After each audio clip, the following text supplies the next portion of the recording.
মেঘকুঞ্জের ইলশিকুড়ি, লেখনীতে মিশকামন। পর্ব নাম্বার 24। অনুভবের যেই কথা সেই কাজ। পরের দিনই বলে দুদিনের মধ্যে ইচ্ছেতে নিয়ে বাসায় চলে যাবে, আর এক সপ্তাহের মধ্যে তাদের বিয়ে। ওই তো ভীষণ খুশি, তার এতদিনের আশাটা এবার পূরণ হবে। যাওয়ার আগে মন মতো শপিং করবে বলে জানিয়েছে। অনুভব দ্বিমত করেনি, সবার জন্য বিয়ের শপিং করার সিদ্ধান্ত নিল। অনুভব দুজনকেই ডেকে মতামত জানালো। এই কথা জানানোর সাথে সাথে ওহি আর দেরি করলো না, বলল, ভাইয়া, এত মানুষের শপিং তো একদিনে হবে না, আগেই যেতে হবে, নইলে অনেক কিছু বাকি রয়ে যাবে। অনুভব অসুস্থ, সে নিজে নিয়ে যেতে পারবে না, তাই চয়নকে সাথে পাঠাতে চাইলো, কিন্তু ইচ্ছে রাজি হলো না। এই সময় যদি অনুভবের কিছু প্রয়োজন হয় তখন কি হবে? তাই কিছু একটা ভেবে বলল, চয়ন ভাই আর যেতে হবে না, আমার ফ্রেন্ডদের ডেকে নিব, কোনো সমস্যা হবে না। অনুভব কিছু সময় চুপ করে থেকে টাকা ধরিয়ে দিয়ে বলল, ঠিক আছে, তবে কোনো সমস্যা হলে আমাকে কল দিও। আচ্ছা। দুজনেই মাথা নাড়িয়ে সম্মতি নিয়ে রেডি হতে গেল।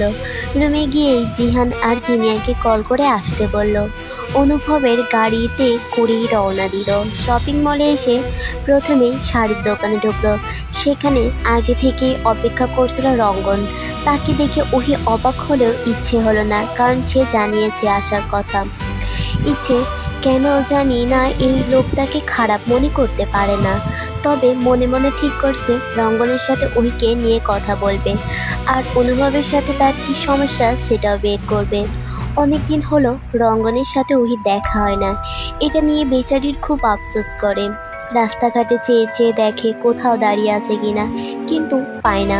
মাঝে মাঝেই এই লোক হারিয়ে যায়। ওহি ইচ্ছেকে কুতা মেরে বলল, এই লোক কি করে জানলো আমরা এখানে আসবো? ইচ্ছে না জানার ভান করে বলল, আমি কি করে জানবো, হয়তো কেনাকাটা করতে এসেছে। সত্যি বলছিস? তাকে গিয়ে জিজ্ঞাসা কর, যা, বিরক্ত করিস না, বলেই ইচ্ছে সামনে এগিয়ে গেল। রঙ্গন পায়ের উপর পা তুলে বসে তাদের জন্য অপেক্ষা করছিল। ইচ্ছে এগিয়ে আসতে উঠে দাঁড়ালো, পেছনের দিকে একবার উঁকি মেরে বলল, তোদের আসতে কোনো সমস্যা হয়নি তো? না ভাইয়া, আমরা গাড়ি নিয়ে এসেছি। ও, দুজনেই? আপাতত দুজন, কিন্তু একটু পরে আরো দুজন চলে আসবে, আবির আর আরিয়া। ওই পেছনে এসে দাঁড়িয়ে অবাক হয়ে বলল, আপনিও ওদের চিনেন? রঙ্গন ঠোঁট বাঁকিয়ে বলল, তোর 14 গোষ্ঠী ধরেই চিনি। ওহি বিড়বিড় করে বলল, আজাইরা লোকের কাজ এসব, আর কোনো কাজ নেই। এসে সে কথা শুনে হেসে ফেলল, বলল, তাহলে বলুন তো ওহির দাদার বাপের ভাইয়ের বউয়ের নাম কি? ওহি ভাবলো রঙ্গন থতমত খেয়ে যাবে, কিন্তু না, সে সাথে সাথেই বলল, জোনাকি বেগম। ইচ্ছা আবার ওহিকে জিজ্ঞাসা করলো, কি রে, ঠিক আছে? ওহি নাক থেকে চশমা টেনে উপরে তুলে বলল, আমি তো জানি না। রঙ্গন হাসলো, সে জানে ওহি বলতে পারবে না, তাই আন্দাজে একটা বলে দিয়েছে। দোকানদার ডাক দিতেই এগিয়ে গিয়ে বসে বিয়ের বেনারসি দেখা শুরু করলো। দোকানদার বেশ সুন্দর সুন্দর শাড়ি বের করে দেখাচ্ছে, সেগুলো হাতে নিয়ে ছিঁড়ে ইচ্ছে আর ওহি দেখছে। রঙ্গন কিছু একটা ভেবে ওহির পাশে বসে বলল, আমাদের বিয়ের শাড়িটাও নিয়ে নে, তোর বাড়ির লোক তো সহজে মানবে না যদি পালাতে হয়। শেষ পর্যন্ত যদি শাড়ি কেনার সময় তো আমরা পাবো না, এখনই নিয়ে রাখ। ওহি বিরক্ত হয়ে বলল, দুটোর একটাও করব না। রঙ্গন থতমত গলায় জবাব দিল, বুঝেছি, বিয়েটা তুই আমার কাপড় চোপড় পরেই করবি, আমার সমস্যা নেই, আমি সবটাই রাজি। বাজে কথা বন্ধ করুন, আপনি এখানে কেন এসেছেন? শাড়ি কিনতে। কার শাড়ি? আমার। পরবেন? হ। ওহি আশেপাশে তাকিয়ে দেখলো কেউ শুনছে কিনা, না, সবাই যে যার কাজে ব্যস্ত। ইচ্ছাও বেশ মনোযোগ দিয়ে শাড়ি দেখতে, এদিকে তার খেয়াল নেই। আবারও ফিসফিস করে বলল, কি বলছেন এসব আজীব? রঙ্গন হাসতে হাসতে বলল, শোন, আমাদের বিয়েতে তুই পরবি পাঞ্জাবি পায়জামা আর আমি পরবো শাড়ি গহনা, তোর ভাইকে পরাবো বাচ্চাদের ফতুয়া, মানুষজন দলে দলে আসবে আমাদের বিয়ে দেখতে। আহ, কি চমৎকার হবে, ভাবতে পারছিস? ওহি হতভম্ব হয়ে মাথায় হাত দিয়ে বলল, মাথা কি গেছে আপনার? পাগল হয়ে গেছি। কার জন্য? তোর ভাইয়ের জন্য। আজব, আমায় রেখে আমার ভাইয়ের জন্য কেন পাগল হবেন? রঙ্গন টিটকারি মেরে বলল, এইটুকুনি মেয়ে আবার আমায় পাগল বানাতে চায়? এইটুকুনি মেয়ের জন্য পাগল না হওয়া পর্যন্ত আপনাকে আমি বিয়েও করব না, মনে রাখবেন। রঙ্গন আর উত্তর করল না। ইচ্ছে বিয়ের শাড়িটা সে নিজেই কিনে দিল। ইচ্ছে প্রথমে রাজি না হলেও সে পর্যন্ত হতেই হয়েছে। রঙ্গন বেশ করুণ সুরে তাকে অনুরোধ করায় আর না করতে পারেনি। একটু পরে এসে জিহানরা যোগ দিল। সব কিছু কেনাকাটা শেষ হলে তাদের নিয়ে একটা রেস্টুরেন্টে ঢুকলো রঙ্গন।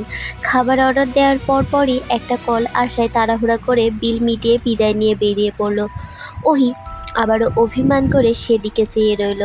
অনুভবরা বাসায় ফেরার পরের দিনই আবিররাও চলে এসেছে। তাদের একমাত্র বড় ভাইয়ের বিয়ে আসবে না? অনুভবের থেকে মনে হচ্ছে তাদের আনন্দই বেশি। সারা বাড়ি হইচই করে মাতিয়ে রেখেছে। এমপির বিয়ে বলে কথা, অল্প সময়ের মধ্যে অনেক কিছু আয়োজন করে ফেলেছে। অনুভবের এত বড় অনুষ্ঠান করার ইচ্ছে না থাকলেও মা চাচিদের কথা ফেলতে পারেনি। তবে অনুভবদের মন খারাপ, বাবা বিয়েতে আসতে পারবে না, তার নাকি ভীষণ কাজের চাপ। তবে এটা নিয়ে আর বেশি জোরাজুরি করলো না। সব থেকে বেশি মন খারাপ বোধহয় তার মায়ের হলো। শফিক সাহেব বাড়িটা খুব একটা বড় না, এত মানুষজন আটবে না, তাই অনিমা বেগম তাদের বাড়ি থেকে বিয়েটা সম্পূর্ণ হওয়ার প্রস্তাব দিলেন।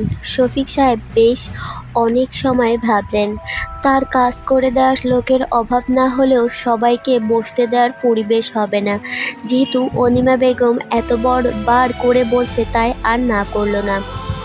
আকলিমা বেগম আগেই জানিয়ে দিয়েছে সে আর ওহি আর আরিয়া মেয়ের পক্ষে। এটা নিয়ে কেউ কোনো আপত্তি করেনি, বরং সবাই আরও বেশি খুশি হয়েছে। পরশুদিন হলুদ, কালকে ইচ্ছেরা এই বাড়িতে আসবে। তাদের থাকার জন্য আলাদা ব্যবস্থা আজকেই করে রাখলো সবাই মিলে। সব কাজ শেষে রুমে আসতে আসতে বেশ রাত হয়ে গেল। বিছানায় টান হয়ে শুয়ে পড়ল।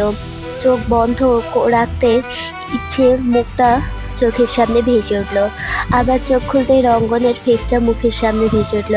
লম্বা শ্বাস টেনে থমথমে গলায় বলে, কি জ্বালা! চোখ খুলে রঙ্গনরে দেখি আর চোখ বন্ধ করলে ওর বোনরে দেখি। দুই ভাই বোন আমাকে পাগল বানিয়ে ছাড়বে। তৎক্ষণাৎ ফোন বের করে ইচ্ছেকে কল দিল। ইচ্ছে জেগেই ছিল, শুয়ে থেকে এপাশ ওপাশ করছিল। ফোন আসাতে সাথে সাথে উঠে বসলো। তার মন বলছিল আজকে অনুভব কল দিবে। সত্যিই তাই হলো। সাথে সাথে রিসিভ করলো, কিন্তু কথা না বলে চুপ করে রইল। অনুভব আগেই কথা বলল, হ্যালো। কথা আছে। কথা বলছো না যে?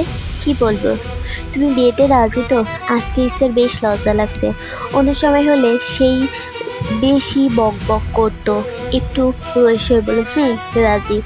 অনুভব ইচ্ছের মনোভাব বুঝলো না, তাই আর কথা না বাড়িয়ে গম্ভীর কণ্ঠে বলল, শোনো বে, অনুভব মির্জা চাই তুমি বিয়ের আগে তাকে আরেকটা চিঠি দাও।